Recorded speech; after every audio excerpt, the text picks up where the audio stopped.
अस्सलाम वालेकुम, welcome back to my YouTube channel. उम्मीद करती हूँ आप सब खैरियत से होंगे। आज मैं आपसे शेयर करूँगी कि बची हुई जो ब्रेड होती है एक्स्ट्रा आप वेस्ट कर देते हैं या फेंक देते हैं, तो वो जो एक्स्ट्रा ब्राउन वाले पीसेस होते हैं आप उसको किस तरह से उससे कोई भी चीज़ बना सकते हैं या उसे आप वेस्ट होने से बचा सकते हैं। और यहाँ पर मेरे पास तकरीबन 5 से 6 पीसेस थे जो कि एक्स्ट्रा ऊपर वाली साइड होती है या नीचे वाली साइड पे जो ब्रेड की बच जाती है, तो वो मैंने ब्रेड ले ली थी। इसे मैंने हाथों से थोड़ा सा ऐसे क्रश कर लिया है।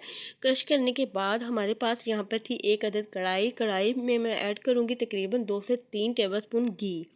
कोई भी घी ऐड कर सकते हैं, चाहे तो देसी घी इस्तेमाल कर लें, इससे फ्लेवर थोड़ा अच्छा आ जाता है। तो घी को थोड़ा सा मेल्ट कर लेते हैं।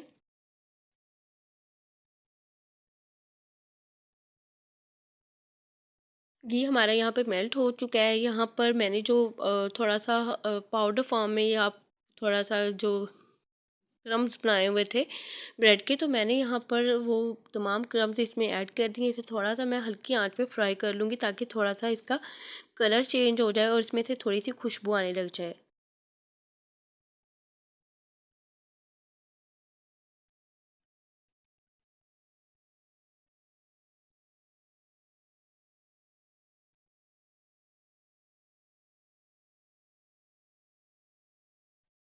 तो ब्रेड को फ्राई होते ही यहाँ पे तकरीबन 3 से 4 मिनट हो गए थे, तो इसका कलर थोड़ा सा चेंज हो गया है और बहुत अच्छी इसमें से खुशबू भी आना स्टार्ट हो गई है।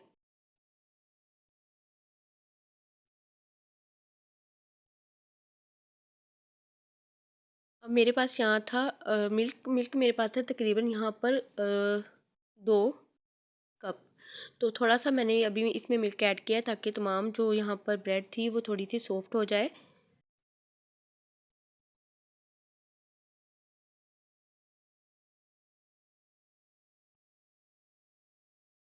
और बाकी बचा हुआ जो दूध है अब मैं इसमें ऐड कर दूंगी।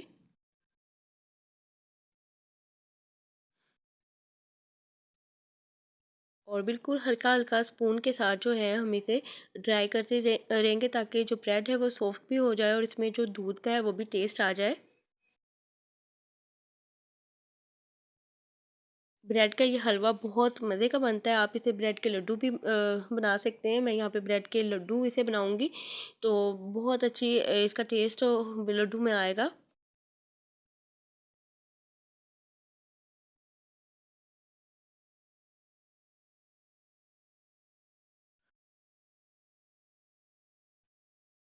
और यहाँ पे मेरे पास थी पिसी हुई चीनी। तकरीबन हाफ कप मैंने चीनी इसमें ऐड की है। ऐड करने के बाद इसे अच्छी तरह से मिक्स कर लूँगी ताकि दूध और चीनी जो है वो अच्छी तरह से ब्रेड में ड्राई हो जाए। और इसे 2 से 3 मिनट के लिए अच्छी तरह से हम भून लेंगे ताकि इसका जो ऑयल है वो भी थोड़ा सा साइड पे आ जाए। और तकरीबन 1 टेबल स्पून मैंने इसमें घी और ऐड किया है।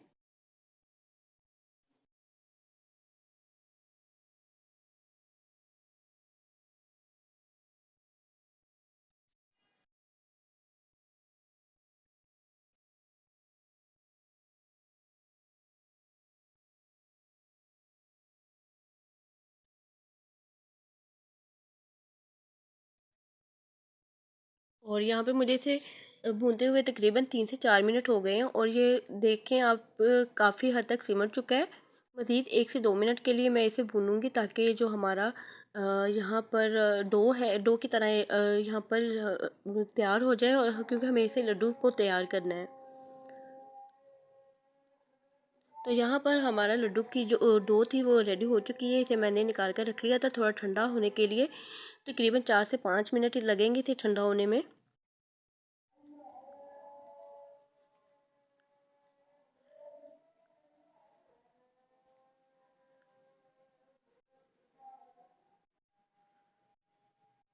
और इसे मज़ीद ज़ायकेदार बनाने के लिए यहाँ पर मैंने लिया हुआ था ड्राई कोकोनट। उसे मैंने थोड़ा सा पीस लिया था। तकरीबन 2 टेबल स्पून मैं इसमें ड्राई कोकोनट ऐड करूँगी। इससे जो लड्डू है उसका जायका बहुत ज़्यादा अच्छा आएगा। अगर आपके पास फ्रेश कोकोनट है तो वो भी आप इसमें ऐड कर सकते हैं। ये थोड़ा गर्म है तो इसको मैं स्पून की मदद से मिक्स कर लूँगी।